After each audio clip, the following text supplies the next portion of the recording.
நாம நேத்தைக்கு வரைக்கும் பார்த்த விஷயம் என்ன அப்படின்னு பார்த்தீங்கன்னா, அத்தியாயம் 7ல ஆம், சொப்பனம்னா என்ன? தூக்கம்னா என்ன? அப்புறம் விழிப்பு நிலைமைனா என்னங்கிறத பத்தி பார்த்துட்டு இருந்தோம். அதுல வந்து நாம வெளியில பார்க்கக்கூடிய இந்த உலக தோற்றம், இது வந்து சாமி வந்து சொப்பனம்னு சொல்லியிருந்தாரு. அப்படி ஒரு தோற்றம் உண்மையிலேயே இல்ல. அது நாம காணக்கூடிய ஒரு கனவு தான் அப்படிங்கிறத சொல்லியிருந்தாரு. ஏன் அப்படின்னா, நாம அறியாமைங்கிற ஒரு தூக்கத்துல இருக்கிறோம். தன்னைத்தானே அறிய முடியாத ஒரு தூக்கத்துல மாயையில இருக்கிறோம். அந்த மாயையில தான் நமக்கு அந்த தோற்றம் வந்து தெரியப்படுது. எப்படி ஒரு பாலைவனத்துல ஒரு கானல் நீர் அப்படின்னு சொல்லக்கூடியது தோன்றுதோ, அப்படி ஒண்ணு இல்லாதது ஒண்ணு தோன்றுதோ, அப்படிதான் வந்து இந்த சொப்பனம்ங்கிற ஒரு உலகத்த வந்து நமக்கு காண்பிக்குது. உண்மையிலேயே இது வந்து இல்லாத ஒரு விஷயம் அப்படிங்கிறத பத்தி குறிப்பிட்டு சொல்லியிருந்தாரு. இந்த சொப்பனம் உண்டாக்குறதுக்கு காரணம் நம்மளுடைய தூக்கம் தான். அந்த மாயைங்கிற ஒரு நிலைமை தான். எப்ப நம்ம விழிப்பு நிலைமைக்கு வர்றோமோ, அப்பதான் வந்து தூக்கம் தெளிந்து, இந்த சொப்பனம்ங்கிறது நீங்கி போகும். இப்ப நாம நார்மலாவே அ தூங்குகிறோம் அப்படின்னு சொல்ற நேரத்தில நம்ம வந்து சொப்பனம் காண்றோம். தூக்கத்திலிருந்து எந்திரிச்சிட்டோம் அப்படின்னா, அந்த சொப்பனம் நீங்கி போயிருது. அதுவரைக்கும் அந்த சொப்பனம்ங்கிறது உண்மையா தான் நம்ம பாவிச்சுட்டு இருந்தோம். தூக்கம் தெளிஞ்சு விழிப்பு நிலைமை வரும்போது தான், நாம இது நாள் வரைக்கும் கண்டதெல்லாம் சொப்பனம் தான் அப்படிங்கிறது நமக்கு புரிய வந்தது. அதே மாதிரி தான் இந்த ஜெகத்தோற்றமும்.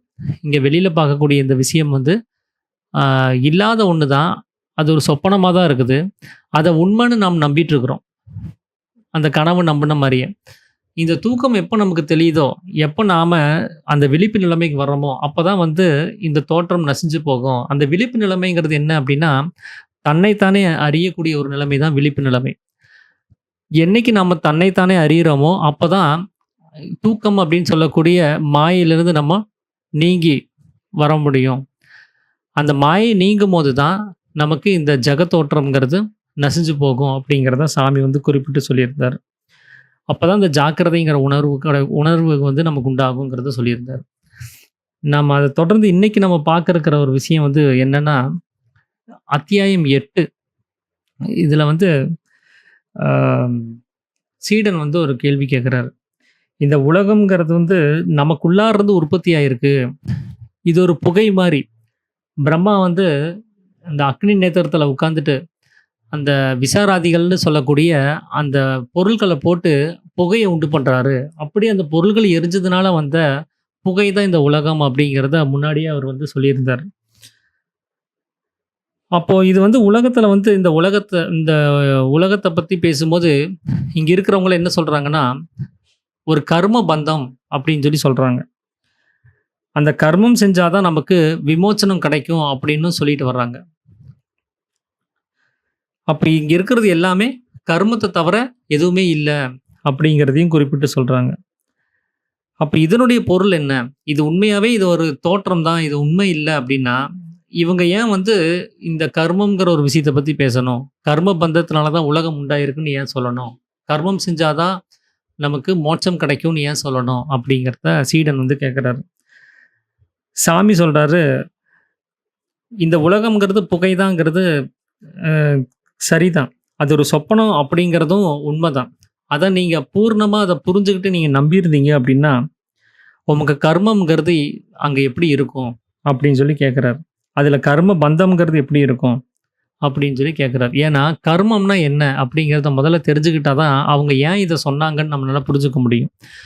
பொதுவா நாம கர்மம்னா என்னன்னு புரிஞ்சு வச்சிருப்போம்னா, அது ஒரு செயல்னு நெனச்சிருப்போம். அது ஒரு தொழில் அப்படின்னு சொல்லி நெனச்சிருப்போம்.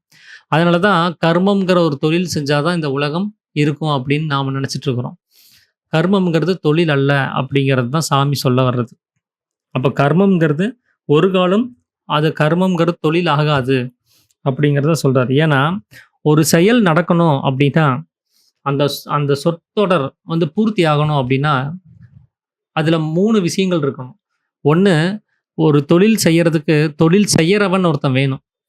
இன்னொன்னு தொழில் அப்படின்னு சொல்லக்கூடிய அந்த செயல் அங்க வேணும். அந்த தொழில் செய்யறதுக்கு ஏதாவது ஒரு பொருள் வேணும். இந்த 3 இல்லைன்னா, அங்க வந்து ஒரு தொழில்னே ஒண்ணு நடக்காது. இந்த 3 நிலைமைகள்ங்கிறது கண்டிப்பா இருக்கும். அதாவது தொழில் செய்யறவங்கள கர்த்தா அப்படிம்போம். நம்ம தமிழ் இலக்கணத்துல வந்து எழுவாய் அப்படின்னு சொல்லி சொல்லுவோம். தொழில் செய்வதற்கான ஒரு பொருள் அப்படின்னு சொல்லி வரும்போது, அத வந்து செய்யப்படு பொருள் அப்படின்னு தமிழ் இலக்கணத்துல சொல்லுவோம். அதுக்கு கருமம் அப்படின்னு சொல்லி ஒரு பொருளும் இருக்கு. அதுக்கு ஒரு வார்த்தையும் இருக்குது. 2வது செயல பத்தி குறிப்பிடும்போது, கிரியை அப்படின்னு சொல்லி அதுக்கு ஒரு பெயர் இருக்கு. நாம பயனிலை அப்படின்னு சொல்லி அத சொல்லுவோம். இந்த 3ம் தான் இ இந்த உலகத்துல இருக்குது. இந்த 3 இல்லைன்னா, இங்க உலகத்துல எதையுமே நீங்க பார்க்கவோ, கேட்கவோ, அறியவோ செய்ய முடியாது. ஏன்னா, பார்க்கிறோம் அப்படிங்கிற ஒரு தொழில் இருக்குது. நான் ஒரு செயல் செய்றேன். பார்க்கிறது அப்படின்னு ஒரு செயல் செய்றேன்னா, பார்க்கிறதுக்கு நான் வேணும். பார்க்கிறோம் அப்படிங்கிற ஒரு செயல் வேணும். பார்க்கிறதுக்கு ஏதாவது ஒரு பொருள் வேணும். இந்த 3ம் இல்லைன்னா, அது அந்த வேலை நடக்காது. அப்ப இந்த 3ங்கிறது அவசியமான ஒரு விஷயம். அப்ப அந்த 3 அந்த விஷயத்தையும் நாம சரியா புரிஞ்சுக்கிட்டோம் அப்படின்னா, அதுல கர்மம்னா என்னன்னு நம்மளுக்கு சரியா விளங்கிரும் அப்படிங்கிறாரு. அப்ப கர்த்தாங்கிறது தொழில செய்யறவனா வருது. கர்மம்ங்கிறது உலகத்துல என்ன நெனச்சுட்டு இருக்காங்க, அது ஒரு தொழில் நெனைக்கிறாங்க. அப்ப கிரியை அப்படின்னாலே என்னன்னு நெனைக்கிறாங்க, அதுவும் கிரியைன்னா ஒரு செயல். அதுவும் ஒரு தொழிலா தான் இருக்குது. அப்ப யாதொன்ற செய்கிறோமோ அதத்தான் கிரியைன்னு நம்ம சொல்றோம். அப்ப கர்மம்னு தொழில்னு வருது. கிரியைன்னு தொழில்னு வரும்போது 2 தொழில் அங்க எப்படி உண்டாகும்? அப்படின்னு சொல்லி சாமி கேட்கிறாரு. அப்போ செய்கைங்கிறது அங்க என்னவாக இருக்குது அப்படின்னா, தொழிலா இருக்குது. அந்த தொழில்ங்கிறது கர்மத்துக்கும் தொழில்னும், கிரியைக்கும் தொழில்னு எப்படி நம்ம குறிப்பிட்டு சொல்ல முடியும்? ஏன்னா கர்த்தா, கிரியை அப்புறம் கர்த்தா, கர்மம், கிரியை இந்த 3 விஷயம் இருக்கு. எழுவாய் செய்யப்படு பொருள் பயனிலை. அதாவது தொழில செய்யறவன், அவன் எத வச்சு தொழில் செய்றானோ அந்த பொருள், அதுக்கப்புறம் செயல் அது. அவன் என்ன செய்யறானோ அந்த செயல் அது. இந்த 3ம் தான் வந்து இங்க இந்த உலகத்த நம்ம பார்க்கவோ, கேட்கவோ, அறியவோ செய்யறதுக்கான முக்கியமான ஒரு 3 விஷயங்கள். அப்போ கிரியைக்கும் தொழில்னு அர்த்தமும், கர்மத்துக்கும் அந்த தொழில்னு அர்த்தமும் வர்றதுக்கு வாய்ப்பில்ல. ஏன்னா, ஒரு வாசகத்த சாமி வந்து உதாரணமா சொல்றாரு. "கண்ணன் முயலை கொன்றான்" அப்படின்னு ஒரு வாசகம் இருக்குது. அவன் ஒரு கண்ணன்ங்கிற ஒரு ஒரு ஆளு, முயல் அப்படின்னு சொல்லக்கூடிய ஒரு உயிரினத்த கொன்றுக்கிறான். அப்ப இதுல யார் கொன்னது அப்படின்னா, அதுதான் வந்து கர்த்தா. அது கண்ணன் அது. எதை கொன்றான் அப்படின்னா, அது முயலை. அதுதான் ஒரு பொருள் அது. அப்ப என்ன செஞ்சான் அந்த முயல அப்படின்னு கேட்டா, கொன்றுக்கிறான். அது ஒரு செயலு. அப்போ கண்ணன் முயலை கொன்றான்ங்கிற வாசகத்துல, கண்ணன்ங்கிறது கர்மமும், அ கண்ணன்ங்கிறது கர்த்தாவும், முயல் அப்படிங்கிறது கர்மமும், கொன்றான்ங்கிறது கிரியையுமா வருது. அப்ப இங்க கர்மம்ங்கிறது நம்ம எத குறிப்பிட்டு சொல்றோம்? முயல் அப்படின்னு சொல்லி வருது. முயல்ங்கிறது தொழில் அல்ல அது. அது ஒரு பொருள். அங்க ஒரு விஷயம் வேணும். அந்த செயல் செய்யறதுக்கு. அப்போ அதுல அந்த கர்மம்ங்கிறது தொழில்ங்கிறதுக்கான அர்த்தம் அங்கேயே போயிடுச்சு. அப்போ அந்த இத வந்து நம்ம கர்மத்த வந்து தொழில்னு சொல்லி சொல்றதுல எந்த ஒரு அர்த்தமும் இல்ல அப்படிங்கிறத சாமி சொல்றாரு. இத வந்து உலகத்துல வந்து இதனுடைய பொருள் தெரியாமலே அவங்க இத கர்மம் அப்படின்னாலே ஒரு தொழில் தான், ஒரு செயல் தான் அப்படின்னு சொல்லி அவங்க நம்பிட்டு வர்றாங்க. அத தொழில்னு சொல்லி நெனச்சுட்டு இருக்காங்க. அது தப்பு. ஏன்னா, ஒரு பொருள்னு ஒண்ணு இல்லைன்னா, அங்க தொழில் செய்ய முடியாது. எப்படி பார்த்தாலும் கர்மம்ங்கிறது அங்க ஒரு பொருள் அப்படிங்கிற ஒரு அர்த்தம் இல்லாமல் தொழில்னு வர்றது கிடையாது. இப்ப இன்னொரு வாசகத்த சாமி ஒரு உதாரணம் சொல்றாரு. "கண்ணன் புசித்தான்" அப்படின்னு ஒரு வார்த்தை தான் இருக்கு. அதுல அங்க வந்து கண்ணன்கிற கர்த்தா, யார் அந்த வேலைய செய்றாங்களோ அவங்களும், புசித்தான்ங்கிற ஒரு அ தொழில் மட்டுமே தான் இருக்குது. அங்க பொருள் இல்ல. அது வந்து ஹிடனா இருக்குது. அப்போ அந்த பொருள நாம புரிஞ்சுக்கணும்னா, ஒரு கேள்வி எழுப்புனா புரிஞ்சுக்கலாம். "எதை புசித்தான்?" அப்படின்னு ஒரு கேள்வி கேட்டோம்னா, அந்த மறைஞ்சிருக்கிற அந்த பொருள வெளிப்படுத்த முடியும். "அவன் பழத்தை புசித்தான்" அப்படின்னு நம்ம ஈஸியா சொல்லிறலாம். அப்போ அங்க அ பழம்ங்கிறது அங்க மறைவா இருக்குது. அது அங்க கர்மமா இருக்குது அப்படிங்கிறத சாமி சொல்றாரு. அப்போ கிருஷ்ணன்ங்கிறது கர்த்தாவும், புசித்தான்ங்கிறது கிரியையுமா இருக்கும்போது, அங்க ஒண்ணு இல்லாம போச்சு இல்லைங்களா? எதை புசித்தான்ங்கிற கேள்வி மூலமா அத கொண்டு வந்தோம்ல. அதுதான் வந்து அங்க மிச்சமா இருக்கக்கூடிய கர்மமா இருக்குது. அப்போ புசித்தான்ங்கிறது கிரியை அப்படிங்கிறதுக்கு அது ஒரு தொழிலா இருக்குது. அந்த தொழிலுக்கான விஷயத்த தான் நம்ம கிரியைன்னு சொல்றோம். ஆனா, இதுக்கு முன்னாடி நாம என்ன நெனச்சுட்டு இருந்தோம்? கர்மம்ங்கிறது ஒரு தொழில் சொல்லி நம்ம நெனச்சுட்டு இருந்தோம்.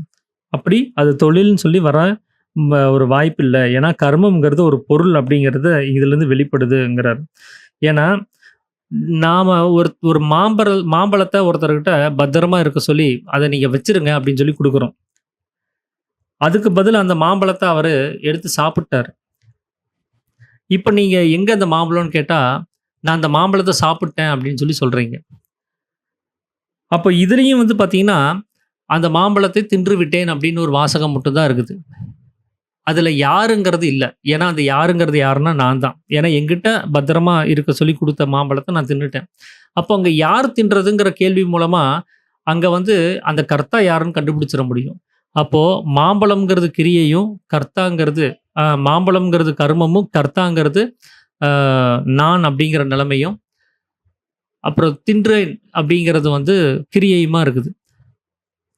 அப்போ கர்மமும், கிரியையும் மட்டுமே இருக்கக்கூடிய வாசகத்துல கூட நாம அந்த கர்த்தாவை ஈஸியா கண்டுபிடிச்சிடலாம். அப்ப கூட அந்த பொருள்கள் வந்து மாறுறது கிடையாது அப்படிங்கிறத சொல்றாரு. அதனால எப்படி நீங்க உதாரணத்த நீங்க எடுத்து வச்சு பார்த்தாலும், உலகத்துல சொல்லி வரக்கூடிய விஷயங்களே நீங்க எடுத்து வச்சு பார்த்தாலும், கர்மம்ங்கிறதுக்கு பொருள் அப்படிங்கிற அர்த்தம் இல்லாமல், தொழில்ங்கிற அர்த்தம் வர்றது கிடையாது.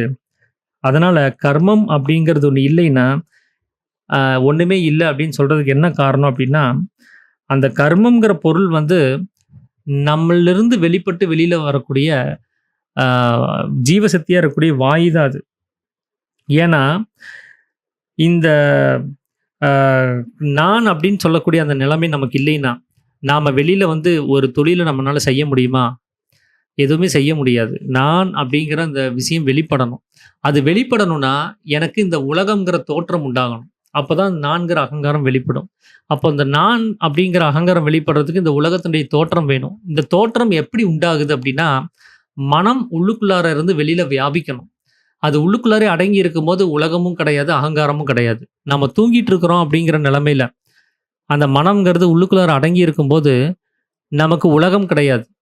அதனால அகங்காரமும் கிடையாது. அப்ப அங்க எந்த தொழிலும் நடக்கிறது கிடையாது. நான் தூங்கிட்டு தான் இருக்கிறேங்கிறது, தூங்குறதே ஒரு தொழில் நெனச்சா கூட, அது கூட நமக்கு உணர்வுக்குள்ளார இல்ல. நான் தூங்கிட்டு தான் இருக்கிறேங்கிற நிலைமையில கூட நாம இல்ல. அங்க எந்த ஒரு தொழிலும் இல்ல அப்படிங்கிறது தான் சாமி சொல்றாரு. அதனால தூக்கத்த வந்து நம்ம தொழில்னு, அது ஒரு செயல்னு நம்ம எடுத்துக்க முடியாது. அதனால தான் சாமி தூக்கத்த பத்தி பேசும்போது போன அத்தியாயத்துல சொன்னாரு, "மனம் வேலை விட்ட சமயம்." அதாவது மனம் வியாபாரத்தை நிறுத்தின சமயம். அப்படி மனதனுடைய வியாபாரம் என்ன? பார்க்கறது, கேட்கறது, அறியறது. இந்த 3ம் தான் மனசனுடைய வேலை. அந்த வேலைய அது செய்யலன்னு அர்த்தம். அப்போ தன்னுடைய தொழில அது விடும்போது, அது தூக்கம்ங்கிற தொழில எப்படி செய்யும்? அது தூக்கம்ங்கிறது தொழிலும் அல்ல அது. அது தொழில விட்ட ஒரு நிலைமை தான் அது. அப்போ நம்ம தூங்குகிறோம் அப்படிங்கிற சமயத்துல, நமக்கு தொழில்ங்கிறது இருக்கிறது கிடையாது. அப்போ எப்படி மனம்ங்கிறது வெளியில வருது அப்படின்னா, ஜீவசக்தியா இருக்கக்கூடிய வாயுவா தான் வெளியில வருது. அந்த வாயு வெளியில வரலன்னா, அந்த மனம்ங்கிறது வெளியில வியாபிக்காது. அந்த மனம் வியாபிக்கலன்னா, உலகம்ங்கிற தோற்றமே நமக்கு உண்டாகாது. அப்போ உலகம் உண்டாகலன்னா, அகங்காரத்துக்கு வேலை இல்ல. அதனால தான் நம்ம கருவறையில இருக்கும்போது, நமக்கு அந்த உயிரும், இந்த ஜடமா இருக்கக்கூடிய உடம்பு மட்டுமே இருக்கும்போது, நமக்கு மனம் கிடையாது, சுவாசம் கிடையாது, அகங்காரம் கிடையாது, உலகம் கிடையாது, எதுவுமே இல்ல. எப்போ முதல்ல நம்ம மூச்ச விட்டுட்டு இந்த உலகத்த உண்டு பண்ணோமோ, அப்பதான் மனதனுடைய உற்பத்தி. அப்புறம் வெளி விஷயங்கள் எல்லாம் பார்த்து புரிஞ்சுகிட்டு, அதுல புத்தியில எல்லாத்தையுமே பதிவு பண்ணி வச்சு, அந்த புத்தி முழுவதும் பூர்த்தியாகும்போது, அகங்காரம் உடனே வெளிப்படுது. இது என்னுடையது, இது என்னுடைய குடும்பம் அப்படிங்கிற அந்த நிலைமையெல்லாம் அந்த குழந்தைக்கு அப்பதான் வருது. அப்போ அந்த சுவாசம் வெளியில வரலன்னா, இந்த உலகம் கிடையாது, அகங்காரம் கிடையாது, தொழில்கள் கிடையாது. அப்போ அந்த கர்மமா இருக்கக்கூடிய அந்த வாயு வெளியில வந்தா தான் இந்த உலகத்தினுடைய உற்பத்தி. அதனால தான் கர்ம பந்தமாகும் உலகு அப்படின்னு சொல்றதுக்கு காரணம். அப்போ அந்த கர்மமா இருக்கக்கூடிய பொருள் என்னவா இருக்குது அப்படின்னா, நமக்குள்ளார சுவாசமா இருக்குது. ஏன்னா, அந்த ஜீவனுடைய சக்தி தான் நாம இப்ப பார்க்கக்கூடிய இந்த உலகம். அது ஜீவன்லேருந்து பிரதிபலிக்கப்பட்ட சக்தி. அப்ப அத பார்க்கறதுக்கு எது அந்த உதவி பண்ணுது அப்படின்னா, அதே ஜீவசக்தியா இருக்கக்கூடிய வாயு தான். ஏன்னா, அறிவ பத்தி சாமி பேசும்போது, ஜீவசக்தியான வாயு தான் அறிவுன்னு சொல்றாரு. அந்த வாயு வெளியில வரலன்னா, வெளி விஷயங்கள் நம்மளால பார்த்துக்க முடியாது. அப்ப இந்த உலகத்த நமக்கு அறிவிக்கிறது எது அப்படின்னா, அந்த வாயு தான். இந்த உலகத்த உண்டு பண்ணுனது எது அப்படின்னா, அந்த வாயு தான். அப்ப அந்த வாயுவே தான் இந்த உலகத்த உண்டு பண்ணுது. அந்த வாயுவே தான் உண்டு பண்ண உலகத்த நமக்கு திரும்ப காட்டவும் செய்யுது. அந்த வாயு தான் இதுக்கு முன்னாடி நாம சொன்ன கர்மம்ங்கிற பொருள். அந்த வாயுவினால பந்திக்கப்பட்டது தான் இந்த உலகம். அந்த வாயு இல்லைன்னா, இந்த உலகத்துக்கு தோற்றமே கிடையாது. அதனால அந்த வாயு தான் கர்மம் அப்படின்னு சொல்றாரு. அதனால தான் கர்ம பந்தமாகும் உலகுன்னு இந்த உலகத்துல சொல்லி வர்றதுக்கு காரணம் அப்படிங்கிறார். கர்மம் செஞ்சா தான் மோட்சம் உண்டாகும் அப்படின்னு சொல்றதுக்கும் அதுதான் காரணம். ஏன்னா, மோட்சம்னா என்ன அப்படின்னா, விடுதலைன்னு அர்த்தம். எதிலிருந்து விடுதலை அப்படின்னா, பந்தத்திலிருந்து விடுதலை. இந்த பந்தம் எப்படி உண்டாகுது அப்படின்னா, வாயு வெளியில வந்து உலகத்த உண்டு பண்ணி, அது, இது அப்படின்னு சொல்லக்கூடிய அந்த நானாவிதமான எண்ணங்கள் உண்டாகிறதுனால, அங்க வந்து பந்தமாகுது. அந்த வாயு வெளியில வரலன்னா, இந்த உலகம் உண்டாகறதுக்கோ, அதுல நானாவிதமான எண்ணங்கள் உற்பத்தி ஆகறதுக்கோ வாய்ப்பு இல்லாம போயிரும். அப்ப அது பந்தப்படுறதுக்கும் அங்க வழி இல்லாம போயிரும். அப்போ இந்த உலகத்த நாம உண்டு பண்ணி வச்சுக்கிட்டு, நான் பந்தத்திலிருந்து விடுதலை ஆகணும் அப்படின்னு சொன்னா, நிச்சயமா விடுதலை ஆக முடியாது. பந்தத்திலிருந்து விடுதலை ஆகணும் அப்படின்னா, மோட்சம் அடையணும் அப்படின்னா, முதல்ல பந்தத்திலிருந்து விடுதலை ஆகணும். அந்த பந்தம் தான் இந்த உலகம்ங்கிறது. அப்ப இந்த பந்தத்த நிறுத்தணும் அப்படின்னா, முதல்ல ஜீவசக்தியா வெளியில போகக்கூடிய வாயுனுடைய போக்குவரத்த நாம நிறுத்தணும். ஏன்னா, அந்த வாயு தான் எண்ணங்கள் மூலமா இந்த உலகத்த பந்தப்பட்டு வச்சிருக்குது. அதனால தான் அந்த எண்ணங்கள விட்டு அது தனக்குள்ளாரே அது வந்து லயிக்கும்போது அதுக்கு பேர் மோட்சம்னு சொல்றோம். ஏன்னா, அங்க பந்தம் இல்லாம போயிருது. ஏன்னா, உலகம் நசிஞ்சு போகுது. உலகத்தினுடைய தோற்றமே இல்லாம போயிருது. அதனால தான் கர்மம் செஞ்சால் மட்டுமே மோட்சம் கிடைக்கும் அப்படின்னு சொல்றதுக்கு காரணம். அப்போ கர்மம்ங்கிறது வாயு. செய்கை அப்படின்னா தொழில். அதனால கர்மமா இருக்கக்கூடிய வாயுவ வச்சு அந்த செயல செய்யணும். அப்பதான் நமக்கு விமோச்சனம் ஆகுது அப்படிங்கிறார். அப்ப அந்த கர்மமா இருக்கக்கூடிய அந்த வாயு எப்படி இந்த உலகத்த பந்திச்சிருக்குது அப்படிங்கிறத நாம சரியா புரிஞ்சுக்கிட்டா தான், நாம இந்த பந்தத்திலிருந்து விடுதலையாக முடியும். எப்படி அது நம்மள பந்தப்படுத்தி வச்சிருக்குன்னே நம்ம தெரியாம, நான் பந்தத்திலிருந்து விடுதலை ஆகணும் அப்படின்னு சொல்லி நம்ம முயற்சி பண்ணா, அதுல பிரயோஜனம் கிடையாது. முதல்ல அது எப்படி அந்த முடிச்சு விழுந்திருக்குன்னு நம்ம முதல்ல பார்க்கணும். அப்பதான் அந்த முடிச்ச அவிழ்க்க முடியும். அப்போ சாமி அதுக்கு ஒரு உதாரணம் சொல்றார். ஒரு 8 கால் பூச்சிய வந்து ஒரு உதாரணமா. இந்த 8 கால் பூச்சின்னு சொல்லக்கூடிய ஜீவி என்ன பண்ணுதுன்னா, தன்னுடைய உபஜீவனத்துக்காக வேண்டி, அதாவது சாப்பிடுறதுக்காக வேண்டி, அங்கங்க வந்து அந்த வலைகள பின்னுது. ஒரு மூலை முடுக்குல எங்கேயாவது ஒரு இடத்துல அந்த வலைகள பின்னி வச்சுக்கிட்டு, அதுல விழக்கூடிய பூச்சிகள அது வந்து சாப்பிட ஆரம்பிக்குது. சாப்பிட்டு அப்புறம் உயிர் வாழணும் அப்படிங்கிறதுக்காக தான் அது செய்யுது. அந்த வலைய எப்படி பின்னுது அப்படின்னா, தன்னுடைய சுக்கிலமா இருக்கக்கூடிய அந்த சத்த எடுத்து தான் அந்த வலைய பின்னுது. அந்த வலை முழுவதும் அதனுடைய சுக்கிலம் தான் அது. அந்த சுக்கிலத்த வச்சு தான் அது வலைய பின்னுது. ஏதாவது பூச்சி விழுந்து அதுல வந்து தப்பிக்கிறதுக்கு முயற்சி பண்ணும்.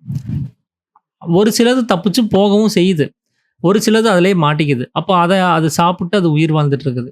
அப்படி தப்பிக்க முயற்சி பண்ணும்போது நூல்கள்லாம் அறுந்து போயிரும். அப்போ அந்த நூல சரி பண்றதுக்கு தன்னுடைய சுக்கிலத்த அது செலவு பண்ணி அந்த நூல்கள சரி பண்ணவும் செய்யுது. அத திரும்பவும் அந்த கூட்டுல இருந்து விட்டுட்டு இன்னொரு இடத்துல போய் இன்னொரு கூடு கட்டவும் செய்யுது. இப்படி தன்னுடைய சக்திய அது செலவு பண்ணி தான் அந்த சுக்கிலமா இருக்கக்கூடிய சக்திய செலவு பண்ணி தான் அது அந்த வலைய பின்னி, அதுல விழக்கூடிய பூச்சிகள சாப்பிட்டு அது உயிர் வாழுது. எதுக்காக அந்த வேலைய செய்யுதுன்னா, தான் உயிரோட இருக்கணுங்கிற அந்த எண்ணத்தினால தான். அது சும்மா ஒரு டைம் பாஸுக்காக, நேரம் போலங்கிறதுக்காக அது பண்றது கிடையாது. அது செஞ்சா தான் நான் உயிர் வாழ முடியும். அத நான் கண்டிப்பா செஞ்சே ஆகணுங்கிற அந்த கட்டாயத்துல அது செஞ்சுட்டு இருக்குது. அது செய்யலன்னா செத்து போயிருவோங்கிற அந்த ஒரு பய உணர்வு அதுக்கு இருக்குது. நாம இந்த வலைய பின்னி இதுல விழக்கூடிய பூச்சிகள சாப்பிடாம இருந்துட்டோம்னா, நாம செத்து போயிருவோம் அப்படிங்கிற எண்ணம் அதுக்குள்ளார இருக்குது. அதே மாதிரி தான் நாம என்ன பண்றோம்னா, இந்த உலகம்ங்கிற ஒரு வலைய பின்னி வச்சிருக்கிறோம். இந்த உலகம்ங்கிறது ஒரு வலை அது. இதுக்குள்ளார தான் நாம உபஜீவனத்த நாம வந்து நம்ம நடத்திட்டு இருக்கிறோம். தொழில்கள் செய்றோம், குடும்பத்த பார்க்குறோம். நமக்கு தேவையான சின்ன சின்ன ஆசாபாசங்கள நாம இங்க அனுபவிச்சுட்டு இருக்கிறோம். அப்ப இதெல்லாம் இந்த உலகத்துல தான் நம்ம செஞ்சுட்டு இருக்கிறோம். அப்ப இந்த உலகம் தான் நமக்கான ஒரு சிலந்தி வலை அது. அந்த சிலந்தி எப்படி தன்னுடைய சுக்கிலத்திலிருந்து வலைய பின்னுச்சோ, நாம அதே மாதிரி நம்மளுடைய சுக்கிலத்திலிருந்து ஜீவசக்தியா இருக்கக்கூடிய வாயுவ வச்சு இந்த உலகத்த உண்டு பண்ணி வச்சிருக்கிறோம். இந்த மூச்சு தான் அந்த நூல். நமக்குள்ளார இருந்து வெளியில வரக்கூடிய நூல் அது. அப்ப அந்த ஜீவசக்தியா இருக்கக்கூடிய வாயுவ வெளியில விடுறோம். உலகம்ங்கிற வலை உண்டாயிருது. உடனே அதுல உபஜீவனம் செய்றோம். ஏன் அப்படின்னா, அந்த 8 கால் பூச்சி நெனச்ச மாரி நாமளும் நெனச்சுட்டு இருக்கிறோம். ஒரு தொழிலுக்கு போகணும், காசு சம்பாதிக்கணும். அந்த காச வச்சு பொருளாதாரத்த சேர்த்தி, அது மூலமா பொருள்கள வாங்கி சமையல் செஞ்சு சாப்பிட்டு உடம்ப தேத்திக்கணும். அப்பதான் நாம உயிர் வாழ முடியும். இல்லைன்னா செத்து போயிருவோம். அப்படிங்கிற ஒரு எண்ணத்துல நாம இருக்கிறோம். அந்த 8 கால் பூச்சி நெனச்ச மாரியே தான் நாமளும் அந்த வேலைய இதுதான் நமக்கான சரியான ஒரு முறை அப்படிங்கிறத நம்ம பின்பற்றிட்டு வந்துட்டு இருக்கிறோம். அந்த 8 கால் பூச்சி வந்து எப்படி தன்னுடைய சுக்கிலத்த செலவு பண்ணி அந்த வேலைய செய்தோ, அதே மாரி நாமளும் நம்முடைய சுக்கிலத்த செலவு பண்ணி தான் இந்த உபஜீவனத்த நம்ம செஞ்சுட்டு இருக்கிறோம். சாமி சொல்றது என்னன்னா, அந்த எட்டுக்கால் பூச்சி இதை தொடர்ந்து செஞ்சுட்டே இருக்கும்போது அதனுடைய முடிச்சு அந்த உற்பத்தி ஸ்தானத்துலேருந்து அந்த நூலுடைய முடிச்சு முழுவதும் அறுந்து போயிடுச்சுன்னு வச்சுக்கோங்களேன். உள்ள சுக்கிலம் தீர்ந்து போச்சுன்னா அந்த முடிச்சு அறுந்து போயிடும். திரும்ப அதுக்கு அந்த நூல் வராது. அப்ப அந்த முழுவதும் சுக்கிலம் தீர்ந்து போச்சுன்னா அந்த எட்டுக்கால் பூச்சி என்ன பண்ணும்னா தான் உண்டாக்குன வலையிலே விழுந்து சாகவும் செய்யுதுங்கிறார். ஏன் அது வந்து உற்பத்தி அந்த நூலை உண்டு பண்ணுச்சு, தான் உயிரோட இருக்கணுங்கிறதுக்காக தான் உண்டு பண்ணுச்சு. ஆனா அது தன்னுடைய செலவை தீர்த்து தீர்த்து தன்னுடைய சொத்தை தீர்த்து தீர்த்து அதிலே விழுந்து சாகவும் செஞ்சிருச்சு. அதுக்கு அது தன்னுடைய சொத்தை வெளியில விடாம அந்த வலையை கட்டாம இருந்திருந்தா கூட அது சாகாம இருந்திருக்கும். ஏன்னா அது செத்ததுக்கு காரணமே உள்ள இருந்த சுக்கிலம் தீந்து போனதுனால தான். அது அதுக்கு முன்னாடி கூட ஒரு பூச்சியை தின்னு அது நல்ல சந்தோஷமா தான் இருந்திருக்கும். அந்த சுக்கிலம் உள்ளுக்குள்ள தீர்ந்ததுமே என்னாச்சுன்னா அது செத்தும் போச்சு அதுக்குள்ளாரே விழுந்து. நாமளும் இந்த வலையை பின்னி இந்த உடம்பையும் இந்த உயிரையும் வளர்க்கறதுக்காக ஒரு தொழில்களை செஞ்சு அதை போஷிச்சுட்டு இருக்கிறோம், இதை பாதுகாத்துட்டு இருக்கிறோம். ஏன்னா சாகாமல் இருக்கணுங்கிறதுக்காக நாம இதெல்லாம் செய்யலைன்னா செத்து போயிடுவோம் அப்படிங்கிறதுக்காக நாம இதை செஞ்சுட்டு இருக்கிறோம். எப்படி அந்த எட்டுக்கால் பூச்சிக்கு சுக்கிலம் தீர்ந்ததுனால அது தன்னுடைய வலையிலே விழுந்து செத்துச்சோ, அந்த மாதிரி நமக்கு உள்ளுக்குள்ள இருக்கக்கூடிய சுக்கிலம் தீர்ந்து போச்சுன்னா இப்படியே நம்ம வெளியில உலகத்தை உண்டு பண்ணி இதுல உபஜீவனங்கள்ல செஞ்சுக்கிட்டே இருக்கும்போது ஒரு நாள் அது தீர்ந்து போகும். ஏன்னா அது டெய்லி செலவாயிட்டே இருக்குது. அது தீர்ந்து போகும்போது நாம உண்டாக்குன வலையா இருக்கக்கூடிய இந்த உலகத்திலே விழுந்து சாகவும் செய்கிறோம். அதை நம்ம கண் கூட பார்த்துட்டு தான் இருக்கிறோம், எல்லாரும் எப்படி விழுந்து சாகுறாங்க அப்படின்ட்டு. அதுக்கு சாமி சொல்ற மாதிரி தான். அதுக்கு அது அந்த வலையை உற்பத்தி பண்ணலன்னா அந்த இந்த சொத்தை அது பாதுகாத்து வச்சிருந்துச்சுன்னா அது சாகிறதுக்கான வாய்ப்பே இல்லைங்கிறது தான் அவர் சொல்றது. அப்போ தன்னுடைய சொத்தை தனக்குள்ளாரையே அது வச்சிருந்துச்சு அப்படின்னா நிச்சயமா அந்த எட்டுக்கால் பூச்சியும் செத்து இருக்காது, நாமளும் சாகிறதுக்கான வாய்ப்பு இருக்கா முடியாது. அதனால தான் ஒருத்தன் செத்து போயிட்டான் அப்படின்னா அவனுடைய கர்மம் அற்று போயிடுச்சுன்னு சொல்றதுக்கு காரணம். அந்த கர்மம்ங்கிறது ஜீவசக்தியா இருக்கக்கூடிய வாயு. இப்போ ஒருத்தனுக்கு கர்மம் அற்று போயிடுச்சுன்னு சொல்றது வந்து ஒரு தொழிலை வச்சு தான் சொல்றாங்க அப்படின்னா ஒருத்தர் செத்து போன பிணத்திற்கு மட்டும்தான் தொழில் இல்லாம போகுதா? நம்ம தூங்கும் போது நமக்கு தொழில் இல்லாம தான் போகுது. நம்ம மயக்க நிலைக்கு போயிட்டோம்னா அப்பவும் தொழில் இல்லாம தான் போகுது. அப்பெல்லாம் வந்து இவன் கர்மம் அற்று போயிடுச்சுன்னு நம்ம யாரையும் சொல்றது கிடையாது. அப்போ அங்க தொழிலை குறித்து சொல்ற வாசகமே அது அல்ல. கர்மம் அற்று போயிடுச்சுன்னு ஒரு செத்தவனை பார்த்து சொல்றோம் அப்படின்னா அவன் தொழில் செய்யல, அவனுக்கு தொழில் இல்லாம போயிடுச்சுங்கிற அர்த்தம் அது கிடையாது. அதுல ஜீவசக்தியா இருக்கக்கூடிய வாயு தான் கர்மம். அந்த வாயு அவனுக்குள்ளார இருந்து தீர்ந்து போயிடுச்சு, அவனுடைய உற்பத்தி ஸ்தானத்துல இருந்து அற்று போயிடுச்சு அப்படின்னு சொல்லி சொல்றதுக்கான அர்த்தம் அது. அப்போ அந்த ஜீவசக்தியா இருக்கக்கூடிய வாயு தான் நமக்குள்ளார கர்மமா இருக்குது. அந்த கர்மமா இருக்கக்கூடிய அந்த விஷயத்தை வச்சுதான் நாம வெளியில இருக்கக்கூடிய வலைகளை உண்டு பண்ணி நாம உபஜீவனம் செஞ்சு அந்த சொத்தை வந்து தினமும் தீர்த்துக்கிட்டே இருக்கிறோம். அது முழுவதும் தீர்ந்து போகும்போது நம்மளால தாக்கு பிடிக்க முடியாம செத்தும் போயிடுறோம். அது மட்டும் இல்லாம செத்த போது அவனுக்குள்ள என்ன இல்லாம போகுது, ஏன் அது கர்மம் தீர்ந்து போயிடுச்சு, கர்மம் அற்று போயிடுச்சு சொல்றாங்க அப்படின்னா செத்த போது அவனுக்குள்ளார அந்த ஜீவசக்தியா இருக்கக்கூடிய வாயுனுடைய நடமாட்டமா இல்லாம போயிடுது. ஏன்னா உயிரை கண்ணில் பார்க்க முடிய மாட்டேங்குது, மனசை கண்ணில் பார்க்க முடிய மாட்டேங்குது, அகங்காரத்தை கண்ணில் பார்க்க முடிய மாட்டேங்குது. நாம கண்ணுக்கு புலப்படக்கூடிய, அதாவது நம்மளுடைய உணர்வுக்கு புலப்படக்கூடிய, தொட்டா தெரியற ஒரு விஷயம், உணரக்கூடிய விஷயம் எது அப்படின்னா சுவாசம் தான். அந்த சுவாசத்தை வச்சு தான் ஒருத்தர் உயிரோட இருக்கிறானா இல்லையாங்கிறதே நம்ம தீர்மானிக்கிறோம். ஒருத்தர் ரோட்ல விழுந்து கிடக்குறாரு, அசைவு இல்லை, உடனே நம்ம என்ன பண்றோம், சுவாசம் இருக்கான்னு செக் பண்றோம், நாடியில துடிக்குதான்னு செக் பண்றோம். ஏன்னா இந்த வாயுனுடைய நடமாட்டம் இருந்தா நாடி துடிக்கும், உள்ளுக்குள்ளார மூச்சு காத்து உள்ளாரையும் வெளியிலையும் போயிட்டு வந்துட்டு இருக்கும். அப்போ அங்க காத்து இல்லை அப்படின்னா உடனே நம்ம அப்பதான் முடிவு பண்றோம் செத்து போயிட்டாரு அப்படின்னு. அப்போ ஒரு சுவாசம் தான் ஒருத்தனோட உயிரோட இருக்கிறதையும் சாகிறதையும் நிர்ணயிக்குது. செத்த போது அங்க அதுதான் இல்லாம போகுது, அவன் உயிர் இல்லாம போகுதுன்னு நம்ம சொல்றது உண்டு. ஆனா அந்த உயிர் இல்லைங்கிறத எதை வச்சு தெரிஞ்சுக்கிறோம் அப்படின்னா சுவாச ஓட்டம் இல்லாம போறதை வச்சு தான் நம்ம தெரிஞ்சுக்கிறோம். அப்போ ஒருத்தன் உயிரோட இருக்கிறாங்கிறத எதை வச்சு தெரிஞ்சுக்கிறோம், சுவாசம் ஓட்டம் இருக்கிறத வச்சு தான் தெரிஞ்சுக்கிறோம். அப்போ அந்த கர்மம் அப்படிங்கிற ஒரு விஷயம் தான் நமக்கு முக்கியமான ஒரு விஷயம். அதுதான் நாம உயிர் வாழ்றதுக்கு தகுந்த ஒரு பொருளா அது இருக்குது. ஏன்னா ஒருத்தன் சாப்பிடாம 40 நாள் கூட இருக்க முடியும், தண்ணி குடிக்காம 40 நாள் வரைக்கும் கூட இருக்க முடியும். ஏன்னா தான் உடம்புக்குள்ளார இருக்கக்கூடிய அந்த சத்தை வச்சு அவனால அந்த காலத்தை கடத்தி அதுக்கப்புறம் கூட செத்து போயிடலாம். இந்த 40 நாளுக்கு மேலே உயிரோடு இருப்பான்னு சொல்ல முடியாது. ஆனால் அது நாள் வரைக்கும் உங்களால் தாக்கு பிடிக்க முடியும். ஆனால் நமக்குள்ளார சுவாசம்னு ஒன்று இல்லைன்னா ஒரு நிமிஷம் நேரம் கூட நம்மளால ஜீவித்திருக்க முடியாது. அப்போ நாம உயிர் வாழ்றதுக்கு முக்கியமான ஒரு விஷயம் எது அப்படின்னா சுவாசம் தான். அந்த சுவாசம் தான் இந்த ஜீவனுடைய ஆகாரமா இருக்குது. அந்த சுவாசம் இல்லைன்னா ஜீவனால அங்க இருக்க முடியாது. மூக்க அடைச்சிட்டோம் அப்படின்னா உடனே திணற ஆரம்பிச்சிரும். கண்ணு, மொழியெல்லாம் பிதுங்கி கை, கால்லாம் உதற ஆரம்பிச்சிரும். அப்போ ஏன் அந்த உணர்வு ஏற்படுது? சாப்பிடலன்னா அந்த உணர்வு ஏற்படுறது கிடையாது. அப்போ இந்த உயிர் வாழ்றதுக்கு முக்கியம் ஆகாரமா? இல்ல இந்த கர்மமா இருக்கக்கூடிய வாயுவா அப்படின்னு பார்த்தா, அந்த வாயு தான் ரொம்ப இம்பார்ட்டன்ட்டா இருக்குது. அதுதான். அது இல்லைன்னா, அங்க ஒரு நிமிஷம் நேரம் கூட அந்த ஜீவனால தாக்கு பிடிக்க முடியாது. அப்ப ஜீவனுடைய ஆகாரமா இருக்கக்கூடிய அந்த வாயு தான் இந்த உலகத்த உண்டு பண்ணுது. அப்போ இந்த நம்ம தூங்குகிறோம் அப்படிங்கிற நேரத்துல, நான் இப்ப தூங்குறோம் அப்படிங்கிற ஒரு தொழில் கூட இல்லாத அளவுக்கு அங்க இல்லாம போறதுனால தான், செத்தபோது அவனுக்கு வந்து கர்மம் அற்று போயிடுச்சுன்னு சொல்றோம். தூங்கும்போது யாரையும் கர்மம் அற்று போயிடுச்சுன்னு நம்ம சொல்றது கிடையாது. ஏன்னா, அங்க தொழில்ங்கிறது அங்க இல்லாம போனாலும் கூட, நாம கர்மத்த பத்தி பேசும்போது, அங்க அத ஐடென்டிஃபை பண்றது கிடையாது. அப்போ மனமா இருக்கக்கூடிய அந்த ஜீவன்ல, இது போய் அடங்குதுன்னு வச்சுக்கோங்களேன், தூக்க சமயத்துல. அப்போ நமக்கு எந்த ஒரு தொழிலும் இருக்கிறதில்ல. தூக்கம் விழிக்கும்போது நமக்கு தொழில்ங்கிறது உண்டாயிருது. அப்போ மனம் இல்லைன்னா, மனம்ங்கிறது வெளியில வரல அப்படின்னா, நமக்கு எதையும் கேட்கவோ, இல்ல பார்க்கவோ, அறியவோ செய்ய முடியறது கிடையாது. அப்போ அங்க தொழில் இல்லைனாலும் நம்ம கர்ம பந்தம் அற்று போயிடுச்சுன்னு சொல்லல அப்படின்னா, அங்க தொழிலுக்கான ஒரு அர்த்தம் அதல்ல அப்படிங்கிறத சாமி வந்து சொல்றாரு. அப்போ கர்மம் இல்லைன்னா, ஒரு நிமிஷம் நேரம் கூட இருக்க முடியாது அப்படிங்கிறது இதிலிருந்து நமக்கு ரொம்ப தெளிவா தெரியுது அப்படிங்கிறத சொல்றாரு. அது மட்டும் இல்லாம, அந்த வாயு தான் அந்த கர்மம் அப்படின்னு நமக்கு வந்து தெரியப்படுத்தியிருக்கிறாங்க.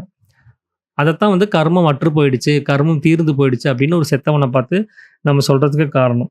ஏன்னா, அந்த கர்மமா இருக்கக்கூடிய அந்த ஜீவசக்தியா இருக்கக்கூடிய வாயு தான், அது வெளியில வியாபித்து, அது வெளியில வருது.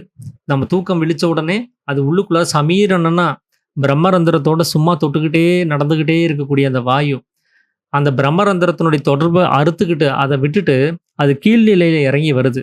அப்படி வரும்போது தான் வாயு வெளியில வந்து உலகத்தை உண்டு பண்ணுது. அப்போ பிரம்மரந்திரத்தோட தொடும்போது இந்த உலகம்ங்கிறது இல்லாம போகுது. ஏன்னா வாயு முழுவதும் அடங்கி இருக்கும். அந்த வாயு பிரம்மரந்திரத்தினுடைய தொடர்பை விட்டுருச்சுன்னா அது வெளியில வியாபிக்க ஆரம்பிச்சிடும். அப்படி வெளியில வந்துச்சுன்னா இந்த உலகம்ங்கிற ஒரு சிருஷ்டியை, இந்த சொப்பனத்தை அது உண்டு பண்ணிடுது. அப்போ இந்த உலகத்தில் இருக்கக்கூடிய நானாவிதமான விஷயங்கள்ல அது இதுங்கிற விசாராதிகளை வச்சுக்கிட்டு, விருப்பு வெறுப்புன்னு சொல்லக்கூடிய ராகத்துவேஷங்களை வச்சுக்கிட்டு அது பந்தப்பட்டுட்டு அது அங்க சிக்கிட்டு இருக்குது. அப்படி பந்தப்பட்டுட்டு இருக்கிற அந்த கர்மமா இருக்கக்கூடிய வாயுவை தான் நாம் அந்த பந்தத்திலிருந்து வேறுபடுத்தணும்னு சொல்லி சாமி சொல்றார். முன்னாடி 4வது அத்தியாயத்துல பந்தத்தை பத்தி பேசும்போது அவர் என்ன சொன்னாருன்னா, ஜீவன் சக்தியா சலிச்சு வெளியில வாயு ரூபமா வந்து விஷயங்களை பற்றி பிடிச்சு புலம்பிக் கொண்டிருப்பதற்கு பேர் தான் பந்தம் அப்படின்னு சொல்லியிருந்தார். ஜீவன் தான் அதை பந்தப்படுத்தி வச்சிருக்குது. ஜீவனை யாரும் கட்டி வைக்கல. ஜீவன் தான் பற்றி எல்லாத்தையும் பிடிச்சிட்டு இருக்குதுன்னு சொன்னார். இப்போ இங்க கர்மமா இருக்கக்கூடிய வாயுவை சொல்றார். ஏன்னா வாயு தான் ஜீவனா இருக்குது. ஏன்னா அவர் இந்த பஞ்சபூதத்தை பத்தி அவர் பேசும்போது என்ன சொல்றாரு, ஆகாசமா இருக்கக்கூடிய சதாசிவனா இருக்கக்கூடிய ஜோதியிலிருந்து வாயு உற்பத்தி ஆகுது. அந்த வாயு தான் ஜீவனாவும் சிவனாவும் இருக்கு அப்படின்னு சொல்லி 5ஆம் அத்தியாயத்துல குறிப்பிட்டு சொல்லியிருப்பாரு. அப்ப அந்த வாயு தான் அங்க ஜீவனா இருக்குது. அது ஜீவன் வெளியில போகுது அப்படின்னா எந்த ரூபமா போகுது அப்படின்னா வாயு ரூபமா தான் போகுது. அதனால தான் பிராணாயாமம்ங்கிற ஒரு விஷயத்த சித்தர்கள் கண்டுபிடிச்சு அந்த ஜீவன் வெளியில போறதை தடுக்கிறதுக்கான ஒரு முயற்சியை பண்ணாங்க.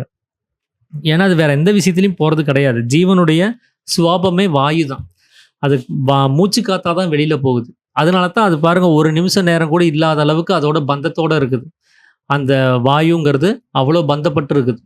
அதனுடைய ஒரு விளக்க பற்ற வச்சு ஒரு கண்ணாடி குழுவை நம்ம மூடி வைக்கிறோம் அப்படின்னா, அதில் வாயுவினுடைய போக்குவரத்துக்கு ஏதாவது ஒரு துவாரங்களை நம்ம விடணும். அது இடலைன்னா அந்த வாயுவினுடைய போக்குவரத்துக்கு தடை ஏற்பட்டுருச்சுன்னா உள்ளே இருக்கிற அந்த விளக்கு அணைஞ்சு போயிடுது. அந்த மாதிரி தான் நமக்குள்ளார இருக்கக்கூடிய ஆத்ம ஜோதியாக இருக்கக்கூடிய பூர்வ மத்தியத்தில் இருக்கக்கூடிய அந்த விளக்கு அணையாமல் இருக்கணும் அப்படின்னா, இந்த வாயுவினுடைய கதாகதம்ங்கிறது நடந்துகிட்டே இருக்கணும். ஒன்று இப்போ நமக்கு உள்ளாரையும் வெளியிலையும் நடந்துட்டு இருக்குது. இது மூலமாக ஜீவன் வெளியில் போய் விஷயங்களை பற்றி பிடிச்சி பந்தப்பட்டு தன்னைத்தான் அறியாமல் செத்து போகிறதுக்கு ஏதுவாயிருது. அதனால அதை சாமி என்ன சொல்கிறாருன்னா, மேலும் கீழும் அதை நடத்திடுங்க, உள்ளாரையும் வெளியிலையும் நடத்தாதீங்க. அதை அந்த வாயுனுடைய கதாகதம் இருந்தாலே அந்த ஜீவன் அது அணையாம இருக்கும். அது நடந்துட்டு இருக்கணும் அவ்வளோதான். ஒரு இடத்துல சுத்திட்டு இருக்கணும். அங்க இங்கன்னு போயிட்டு வரணும். அவ்வளோதான். அது உள்ளார வெளியிலன்னு போறதுனால தான் வெளி விஷயங்கள்ல போகும்போது உலகம் உண்டாகி பந்தம் உண்டாகுது. அத வெளியில விடாம மேலும் கீழும் உங்களுக்கு உள்ளாரே நடத்திக்கோங்க. அப்படி நடத்தும்போது உங்களால உயிரோட இருக்க முடியும். நாம செத்து போகிறதுக்கான அவசியம் இருக்காதுங்கிறாரு. அது எப்படி உள் சுவாசமும், வெளி சுவாசமும் இல்லைன்னா, எப்படி நம்மளால உயிர் வாழ முடியும் அப்படின்னா, அது கண்டிப்பா முடியும். அதுக்கு உதாரணம் என்னன்னா, நம்ம தூங்குகிற சமயத்துல இருக்கக்கூடிய நிலைமை தான் அது. அப்ப சமீரணன்னு சொல்லக்கூடிய அந்த நிலைமையில, அது பிரம்மரந்திரத்தோட மட்டுமே தொடர்புல இருந்துகிட்டு, உள்ளுக்குள்ளார மட்டுமே அது கதாகதம் செஞ்சுட்டு இருக்குது. வெளியில சுவாசம் வர்றது கிடையாது. ஆழ்ந்த தூக்கத்துல இருக்கும்போது. இன்னொரு உதாரணமும் இருக்குது. நம்ம கருவறையில இருக்கும்போது, அங்க சுவாசமே இல்ல. அது உள்ளுக்குள்ளார கதாகதம் பண்ணுதான்னு கூட நமக்கு தெரியாது. நமக்கு ஆனா வெளியில சுவாசம் கிடையாது. ஏன்னா, நம்ம ஒரு பனிக்குடத்துக்குள்ளார தண்ணி நிறைஞ்சிருக்கும். பனிக்குடம் அந்த தண்ணி. அதுக்குள்ளார தான் நம்ம இருந்தோம். தண்ணிக்குள்ளார இருக்கும்போது எப்படி நம்ம வெளியில மூச்சு விட முடியும்? அங்க சுவாசம்ங்கிறதே நிச்சயமா இல்ல. அப்பவும் நாம 10 மாசம் உயிரோட தான் இருந்தோம். எந்த ஒரு இதுவும் இல்லாம ஆனந்தத்தோட நம்ம அமைதியா இருக்கவே செஞ்சோம். அப்போ சுவாசிச்சா தான் நம்ம உயிர் வாழ முடியும் அப்படிங்கிறது வந்து, இந்த 2 விஷயங்கள நீங்க கவனிச்சு பார்த்தீங்கன்னா, சுவாசிக்காமலே உயிரோட இருக்க முடியுங்கிறத நம்மளால புரிஞ்சுக்க முடியும். அப்படி சுவாசிக்காம உயிரோட இருந்து நெறைய சித்தர்கள் வந்து பாடல்களை எழுதி வச்சிருக்கிறாங்க. "காற்றை பிடிக்கும் கணக்கறிவாளருக்கு கூற்றை உதைக்கும் குறியதுவாம்" அப்படின்னு சொல்லி திருமூலர் எழுதுறாருன்னா, அவர் அந்த மூச்சு காத்த தனக்குள்ளாரே நிலைநிறுத்தி அவர் பார்த்து, அவர் புரிஞ்சுகிட்டு அத எழுதுறாரு. இந்த சுவாசம் வெளியில போறதுனால தான், இந்த காற்ற நம்ம பிடிச்சு வைக்காததுனால தான் செத்துட்டு இருக்கிறோம். அத பிடிச்சு வச்சுட்டீன்னா, அந்த யமன உன்னால எட்டி உதைக்க முடியும். உன்னுடைய மரணத்த நீ வெல்ல முடியும் அப்படின்னு அவர் வந்து குறிப்பிட்டு சொல்றாரு. அதனால தான் மார்க்கண்டேயனுடைய ஸ்டோரி வருது. மார்க்கண்டேயன்னா, மார்பையும் கண்டத்தையும் தாண்டி எய்துபவன் தான் மார்க்கண்டேயன். மார் அப்படின்னா மார்பு, கண்டம் அப்படின்னா கழுத்து. இந்த மார்பையும் இந்த கண்டத்தையும் தாண்டி எய்துபவன் தான் மார்க்கண்டேயன். அப்படி யார் எய்துறாங்களோ அவனுக்கு சிரஞ்சீவி அப்படிங்கிற ஒரு வரத்த வந்து சிவபெருமான் குடுத்திருப்பார். மார்க்கண்டேயனுடைய ஸ்டோரியில. சிரஞ்சீவி அப்படின்னா, சிரம் அப்படின்னா தலை. ஜீவி அப்படின்னா ஜீவித்து இருக்கிறவன். தன்னுடைய சிரசுக்குள்ளாரே ஜீவித்து இருக்கிறவன் தான் சிரஞ்சீவி. என்னைக்குமே சாகாதவன். அப்போ புருவ மத்தியத்துக்குள்ளார அது அசையாம அந்த மனம்ங்கிறது ஒடுங்கிடுச்சுன்னா, அவன் சிரஞ்சீவியா இருப்பான். அது ஒடுங்கணும்னா, நீங்க மார்பையும் கண்டத்தையும் தாண்டி இந்த கதாகதம் செஞ்சுக்கிட்டே இருக்கணும். மேலேயும் கீழேயும் சதா நடத்திக்கிட்டே இருக்கணும். நம்ம தூங்கும்போது இருக்கக்கூடிய அந்த சமீரணன தூங்காத சமயத்திலேயே நீங்க நடத்திக்கிட்டே இருக்கணும். அப்படி செஞ்சீங்கன்னா, நீங்க மார்க்கண்டேயனா இருக்கலாம். உங்க காற்ற பிடிச்சு வைக்கக்கூடிய கணக்கு உங்களுக்கு தெரிஞ்ச ஒரு ஃபார்முலாவ தெரிஞ்சவனா இருப்பீங்க. உங்களால தான் வந்து அந்த மரணத்த ஜெயிக்க முடியும் அப்படிங்கிறது தான் அவங்க வழிமுறையா நமக்கு சொல்லிக் குடுத்துட்டு இருக்கிற ஒரு விஷயம்.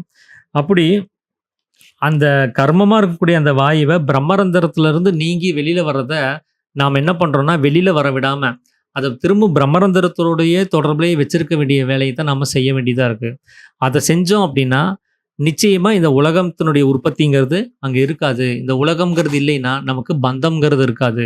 பந்தம் இல்லைனாலே நமக்கு விடுதலை தான் அர்த்தம்.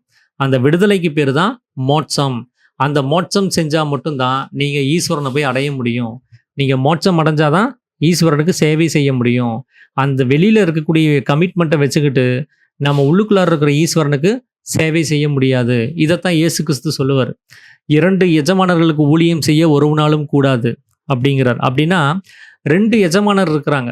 2 ஓனர். அவங்களுக்கு வந்து அவங்க சொல்ற வேலைய நம்ம 2 பேருடைய வேலையும் கேட்க முடியாது. ஒருத்தர் இங்க போம்பாங்க, ஒருத்தர் அங்க போம்பாங்க. 2 பேத்துக்குமே ஒரே நேரத்தில நம்மளால ஒரு வேலைய செய்ய முடியாது. ஒண்ணு ஒருத்தர பகைச்சுக்கிட்டு இன்னொருத்தர சிநேகிக்கணும். இல்லைன்னா இன்னொருத்தர சிநேகிச்சுட்டு ஒருத்தர பகைக்கணும். இதுதான் செய்ய முடியும். அந்த 2 எஜமானர் யாரு அப்படின்னா, ஒண்ணு பரலோகம். அது நமக்குள்ளார இருக்கக்கூடிய ஒரு நிலைமை. இன்னொன்னு உலகம். அது இங்க வெளியில இருக்கக்கூடிய நிலைமை. அப்போ பரத்தை நேசித்து உலகத்தை வெறுக்கணும். இல்லைன்னா உலகத்தை நேசித்து பரத்தை வெறுக்கணும் அப்படின்னு சொல்லி இயேசு கிறிஸ்து சொல்லுவார். அதனால தான் 2ல ஏதோ ஒண்ண தீர்மானிச்சாகணும். நீங்க எத தீர்மானிக்கிறீங்க அப்படின்னு அவர் கேட்பார். அதனால நாம வெளியில இருக்கக்கூடிய விஷயங்கள்ல பந்தப்படுத்தி, இந்த உலகத்துல இருக்கக்கூடிய விஷயங்கள்ல இந்த கமிட்மெண்ட்ட வச்சுக்கிட்டு நாம இங்க இருக்கணுமா? இல்ல இந்த உலகம்ங்கிற கமிட்மெண்ட் எல்லாம் விட்டுட்டு, நம்ம ஜீவசக்திய உள்ளுக்குள்ளாரே அடக்கி, அந்த பரலோகம் அப்படின்னு சொல்லக்கூடிய அங்க பரமன்னு இருக்கக்கூடிய அந்த லோகத்திலே நாம தொடர்புல இருக்கணுமாங்கிறத நாம தான் தீர்மானிக்க வேண்டியதா இருக்கு. அப்போ வெளியில கமிட்மெண்ட் இருக்குன்னு தான் அதுக்கு பேர் பந்தம். அந்த கமிட்மெண்ட்டை நம்ம நீக்கிட்டோம் அப்படின்னா, அது மோட்சம். அது உள்ளுக்குள்ளார இருக்குது. அப்போ உலகம்ங்கிற ஒரு நிலைமை நம்மள விட்டு எப்போ நீங்கி போகுதோ, அப்பதான் நமக்கு மோட்சம் கிடைக்கும். இந்த உலகம்ங்கிற கமிட்மெண்ட்டை நீங்க என்னைக்கு நீக்குறீங்களோ, அப்பதான் நீங்க ஈஸ்வரனுக்கு சேவை செய்ய முடியும். ஏன்னா, அப்பதான் சமீரணன்ங்கிற கதி ஓடும். அந்த கதி ஓடுச்சுன்னா தான் நீங்க பிரம்மரந்திரத்தோட தொடர்புல இருக்க முடியும். அப்பதான் நீங்க உங்க மனச அசையாம புருவ மத்தியத்துல நிறுத்த முடியும். அப்பதான் நீங்க சிரஞ்சீவியா அங்கேயே நீங்க வாழ முடியும். இல்லைன்னா, இந்த உலகத்த உண்டு பண்ணி, இந்த சுக்கிலத்த அதாவது நமக்குள்ளார இருக்கக்கூடிய அந்த சத்தா இருக்கக்கூடிய பொருள வெளியில விட்டு தீர்த்து, இதே நாம உண்டாக்குன இதே உலகத்துல விழுந்து சாகத்தான் செய்யணும் அப்படிங்கிறது தான் சாமி வந்து சொல்றாரு. அப்போ இப்படி வெளியில இருக்கக்கூடிய அந்த விஷயங்கள் எல்லாத்தையும் விட்டு, வெளியில போகக்கூடிய அந்த வாயுவ வெளியில போக விடாம தடுத்து நிறுத்தி, அத உள்ளுக்குள்ளாரயே கொண்டு போய் சேர்க்கிற அந்த வேலைய தான் நாம செஞ்சுட்டு இருக்கிறோம். அதுக்கு பேரு தான் கர்ம யோகம் அப்படின்னு சொல்லி சாமி சொல்றார். கர்மம் அப்படின்னா ஜீவசக்தியா இருக்கக்கூடிய வாயு அப்படிங்கிறத முன்னாடி புரிய வச்சிருந்தாரு. யோகம் அப்படின்னா சேர்க்கை. எங்க சேரணும் அப்படின்னா ஈஸ்வரன் கிட்ட. அந்த ஈஸ்வரன் புருவ மத்தியத்துல இருக்கிறாரு. அவரோட இந்த வாயுவை கொண்டு போய் சேர்க்கிறது தான் இதனுடைய ஒரே வேலை. அப்ப அது பிரம்மரந்திரமா இருக்கக்கூடிய அந்த ஆகாசத்துல கொண்டு போய் சேர்க்கிறதுக்காக தான் நாம இந்த ஒரு பயிற்சியை நாம செஞ்சுட்டு இருக்கிறோம். இப்படி செய்யாம நம்ம நானா விதத்திலையும் வெளியில வந்து ஈஸ்வரன் வெளியில தான் இருக்கிறாரு, அந்த கோயில்ல இருக்கிறாரு, அந்த மலையில இருக்கிறாரு அப்படின்னு சொல்லி நீங்க நல்லதுக்காக கூட நீங்க வெளியில வந்தாலும் அது வந்து நஷ்டத்தை தான் உண்டு பண்ணுதுங்கிறதுக்கு சாமி இந்த உதாரணத்தை சொல்றாரு. ஈஸ்வரன் வெளியில இருக்கிறாரு, கோயில்ல இருக்கிறாரு, மலைகள்ல இருக்கிறாருன்னு சொல்லிட்டு நாம பிரதிஷ்டை செய்யப்பட்டுள்ள பிம்பங்களை ஈஸ்வரன்னு சொல்லி நாம சங்கற்பிச்சு, அதாவது நினச்சிக்கிட்டு அதை பூஜை செய்யறது, அதை மந்திரங்கள் எழுதி அதை மனப்பாடம் பண்ணிக்கிட்டு அதன் மூலமாக சப்தமாக அந்த மந்திரங்களை சொல்லி தொழுகிறது, விரதம் அனுஷ்டிக்கிறது, அப்புறம் தானம் கொடுக்கறது, இந்த மாதிரி வெளி விவகாரங்களில் எதை செஞ்சாலும் சரி, உங்களுடைய ஜீவகதி ஜீவசக்தி வெளியில போய் நசிஞ்சு போகுதே தவிர அது உள்ளுக்குள்ள அடங்கி இருக்கக்கூடிய எந்த உபாயமும் அதில் இல்லை. அதில் தானம் கொடுக்கறதுல இருந்து நல்லது செய்யறதுல இருந்து எல்லாத்தையுமே அவர் சொல்றாரு. நீங்க நான் வந்து ஒரு அன்னதானம் பண்றதுக்கு தான் வெளியில வர்றேன், ஒருத்தருக்கு வழி காமிக்கிறதுக்கு தான் வெளியில வர்றேன், ஒருத்தருக்கு உதவுறதுக்கு தான் வெளியில வர்றேன் அப்படின்னா கூடவும் அது உங்க ஜீவனுடைய சக்தியை நீங்க விரயம் பண்ணிட்டு தான் வர்றீங்கிறத புரிஞ்சுக்கணுங்கிறதுக்காக அவர் சொல்றாரு. நீங்க நல்லதுக்காக வெளியில வந்தாலும் அது கெடுதல் தான். அந்த ஜீவசக்தியினுடைய விரயம்ங்கிறது அங்க விரயம் தான் அப்படிங்கிறத அவர் சாமி குறிப்பிட்டு சொல்றாரு. இப்படி எந்த ஒரு விவரமும் இல்லாம பட்னி கிடந்து மக்கள் வந்து அதோகதியா நசிஞ்சு போறது இல்லாம அவங்க தன்னுடைய சக்தியை உள்ளிலடக்கி பழக்கப்படுத்துறது கிடையாது. அதனால ஞானம் உண்டாகணும் அப்படின்னா முன்னாடி சொன்ன மாதிரி அந்த ஜீவசக்தியை வெளியில விடாம நம்ம பிரம்மரந்தரத்தோட சதா நடத்திக்கிட்டே இருக்கக்கூடிய அந்த கர்மம் யோகம் அப்படின்னு சொல்லக்கூடிய அந்த யோகத்தை நம்ம செய்யணும். அப்படி செஞ்சா மட்டும்தான் ஞானம் உண்டாகும் அப்படிங்கிறது சாமி சொல்றாரு. அப்போ அந்த கர்மம் அப்படிங்கிறது வந்து அந்த ஜீவசக்தியான வாயு தாங்கிறது நமக்கு இப்போ புரிஞ்சு போயிடுச்சு. நாம வந்து ஒரு சத்திய வாசகத்தை சொல்லி தான் இந்த உபதேசத்தை வந்து வாங்கியிருக்கிறோம். அது என்னன்னா, மனதாலும் வாக்காலும் கர்மத்தாலும் சத்தியத்துக்கு விரோதமாக யாதொன்றும் செய்ய மாட்டேன், நிரபராதியான என் ஆத்மாவே சாட்சி அப்படின்னு சொல்லி 3 முறை இந்த சத்திய வாசகத்தை சொல்லி தான் உபதேசம் வாங்கணும்னு சாமி சொல்லியிருக்கிறார். இப்படி யார் அந்த சத்திய வாசகம் கொடுக்குறாங்களோ, காட்டி கொடுக்குறாங்களோ அவங்களுக்கு தான் உபதேசம் கொடுக்கணும்னு சொல்லியிருந்தார்.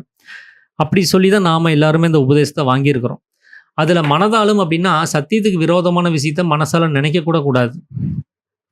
வாக்காலும் அப்படின்னா அதை பத்தி பேசக்கூட கூடாது. சத்தியத்துக்கு விரோதமான விஷயத்தை பத்தி நான் பேசவே கூடாது. ஏன்னா எண்ணம்ங்கிறது அங்க நடைமுறையில வரக்கூடியது. ஏன்னா சாமி என்ன சொன்னாரு, விசாராதிகள்ங்கிற எண்ணம் தான் சிருஷ்டி ஆகுதுங்கிறாரு. இந்த கர்ப்பம் எப்படி உண்டாகுதுங்கிற விஷயத்துல வந்து நாம் என்ன நினைக்கிறோமோ அது சிருஷ்டியா உண்டாயிருதுன்னு சொல்றாரு. அப்ப அது செயல்முறைக்கு வந்துருதுன்னு சொல்றாரு. அதனால தான் மனதாலும் கூட சத்தியத்துக்கு விரோதமா நீங்க எந்த விஷயத்தையும் செய்யக்கூடாதுன்னு சொன்னதுக்கு காரணம். அப்போ மனசில் நீங்க நினைச்சீங்கனாலே அது அடுத்தது நடக்கிறதுக்கான எல்லா சூழ்நிலையிலையும் உண்டு பண்ண ஆரம்பிச்சிடும். அது ஒரு பிரார்த்தனை மாதிரி. அது உடனே அதுக்கான ஏற்பாடுகளை செய்ய ஆரம்பிச்சிடும். அப்போ நினைக்க கூட கூடாதுன்னு சொல்லிட்டாரு. வாக்காளம்னா பேசக்கூடாது. அதை பத்தி பேசினாலும் அப்படிதான்.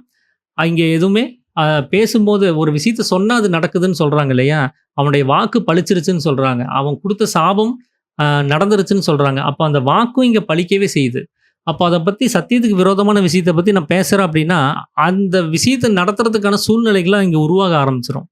ஏன்னா என்னிலிருந்து பிரதிபலிக்கப்பட்டது தான் இந்த உலகம். அந்த உலகத்தில் இருக்கக்கூடிய சொப்பனம்ங்கிறது எனக்குள்ள இருந்து வந்திருக்குது. அப்போ நான் வந்து ஒரு எண்ணத்தினாலையும் என்னுடைய வாக்காலையும் அந்த விஷயத்தை என்னால் என்ன நினைக்கிறோனோ அதை அங்கே நடத்துறதுக்கான எல்லா விஷயத்தையும் அது செஞ்சிருது அப்படிங்கிறத சாமி சொல்றாரு. 3வதா கர்மத்தாலும் அப்படின்னு சொல்லி போட்டிருக்கிறாரு. இப்பதான் நம்ம படிச்சோம் கர்மம் அப்படின்னா ஜீவசக்தியான வாயு அப்படின்னு. அப்போ ஜீவசக்தியான வாயுவால கூடவும் சத்தியத்துக்கு விரோதமாக யாதொன்றும் செய்ய மாட்டேன் அப்படின்னா அதுக்கு என்ன அர்த்தம்னா, 3வது அத்தியாயத்துல பாவம் புண்ணியத்தை பத்தி சாமி ஒரு டாபிக் பேசுறாரு. புண்ணியம்ங்கிறது நமக்குள்ளார இருக்கக்கூடிய ஒரு விஷயம். அந்த புண்ணியம் தீர்ந்து போகும்போது தான் பாவம் ஆகுது. எப்படி தீருது அப்படின்னா, அந்த வாயாலையும் சப்திக்கிறோம், வாயால பேசுறோம், அது மூலமாகவும் மூக்கால நம்ம சுவாசிக்கிறோம். அதாவது வெளி சுவாசம் உள் சுவாசம்னு சொல்லி 2 சுவாசத்தை நம்ம வந்து உண்டு பண்றோம். இப்படிதான் அது தீர்ந்து போகுது. இந்த தனம்ங்கிற புண்ணியம்ங்கிறது இந்த சுவாசம் மூலமாகவும் வாயினால சப்திக்கக்கூடிய அந்த சப்தத்தினாலையும் தான் அது தீர்ந்து வெளியில போகுது. அப்படி தீரும்போது தான் அது பாவம் ஆகுதுன்னு சொல்லி குறிப்பிட்டு சொல்லியிருப்பாரு. அப்போ சத்தியத்துக்கு விரோதமான விஷயம் தான் பாவம்ங்கிறது. அப்போ நான் சுவாசத்தை வெளியில விடுறேன் அப்படின்னா அது சத்தியத்துக்கு விரோதமானது அது. ஏன்னா ஜீவசக்தியான வாயு தானே கர்மம். கர்மத்தாலேயே நான் சத்தியத்துக்கு விரோதமா இருக்கக்கூடாது அப்படின்னா என்னுடைய கர்மமா இருக்கக்கூடிய வாயுவை நான் வெளியில விடக்கூடாதுன்னு அர்த்தம்.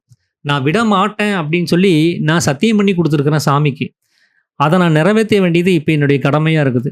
நமக்கு அது சித்தவேதம் படிச்சுட்டு அதனால தான் உபதேசம் வாங்க சொன்னாங்க. நம்ம அறவரையா படிச்சுக்கிட்டு ஒரு 2-3 பேஜை மட்டும் படிச்சுட்டு நான் உபதேசம் வாங்கிக்கிறேங்க, நான் படிச்சுட்டேன், எனக்கு எல்லாமே தெரிஞ்சு போச்சு அப்படின்னு சொல்லி அவசரத்துல நம்ம உபதேசத்தையும் வாங்கியாச்சு. இங்க படிச்சு பார்த்தா நாம ஒரு பத்திரத்தை அந்த டேர்ம்ஸ் அண்ட் கண்டிஷன்ஸ் எல்லாம் படிச்சு பார்க்காமலே கையெழுத்து போட்ட மாதிரி இப்போ மாட்டிட்டு முழிக்க வேண்டியதா இருக்குது. ஏன்னா இது கர்மத்தாலும் அப்படின்னு அவர் அங்கே எழுதுனது வந்து நான் என்னுடைய சுவாசத்தை வெளியில விட மாட்டேன்னு சொல்லி நான் சத்தியம் பண்ணி கொடுத்துருக்குறேன். இதுதான் வந்து ஒரு சித்த வித்தை பெற்றவர்களுக்கான ஒரு எலிஜிபிலிட்டி. அது இந்த நான் செய்யலை அப்படின்னா நான் சித்த வித்தை பெற்றவர்கள்ங்கிற ஸ்தானத்தில் கூட என்னால் இருக்க முடியாது. என் சுவாசம் வெளியில போகுதுன்னா நான் அந்த சத்தியத்தை மீறிட்டேன்னு அர்த்தம். அதனால தான் அவர் மனதாலும் வாக்காலும் கர்மத்தாலும்னு 3 விஷயத்தை அவர் அங்கே எழுதிட்டார். இந்த 3 விஷயத்துலையும் நான் சத்தியத்துக்கு விரோதமாக நான் இருக்கக்கூடாது அப்படிங்கிறத அவர் தெளிவாக அதை எழுதி வச்சிருக்கிறார். அப்போது என்னுடைய கர்மமாக இருக்கக்கூடிய வாயுவை நான் எப்பவும் வெளியில் விடக்கூடாதுன்னா நான் எப்பவும் மேலும் கீழும் சதா பிராணாயாமம் பண்ணிகிட்டே இருக்கணும், மேலும் கீழும் நடத்திக்கிட்டே இருக்கணும். நான் நடந்தாலும் நான் அதாவது தூங்கும் போது அதுவாக நடந்துருது. நான் முழிச்சிட்டேன் அப்படின்னா நான் நடந்தாலும் சரி, வண்டியில் போனாலும் சரி, ஏதாவது ஒரு வேலையை செய்யும்போது சரி, எப்போ என்னால் வந்து அதை நடத்த முடியுமோ அப்போல்லாம் நான் நடத்தியே தீர வேண்டிய அவசியங்கிறது எனக்கு இருக்குது.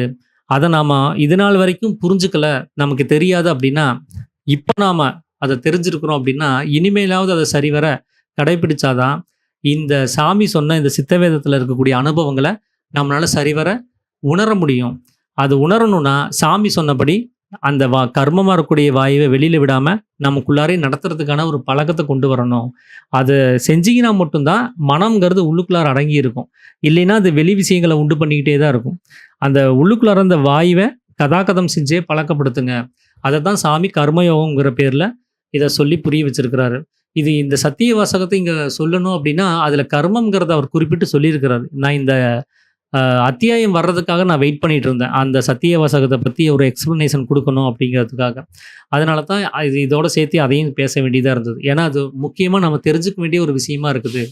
அதனால் சத்தியத்துக்கு விரோதமாக மனசாலும் நம்ம நினைக்கக்கூடாது, வார்த்தையால் பேசவும் கூடாது, நம்ம சுவாசத்தால் அதை வெளியில் விட்டு இந்த உலகத்தை பந்தப்படுத்தவும் கூடாது. அப்போது இந்த 3 விஷயத்தையும் நம்ம சரிவர புரிஞ்சுக்கிட்டு அதை நம்ம செஞ்சால் மட்டும்தான் நமக்கு ஞானம் கிடைக்கும், மோட்சம் கிடைக்கும் அப்படிங்கிறத சாமி வந்து குறிப்பிட்டு சொல்கிறார். ஸோ இதுதான் வந்து இன்றைக்கி நான் உங்களோட பகிர்ந்துக்கணும் அப்படின்னு சொல்லி நினச்ச விஷயம்.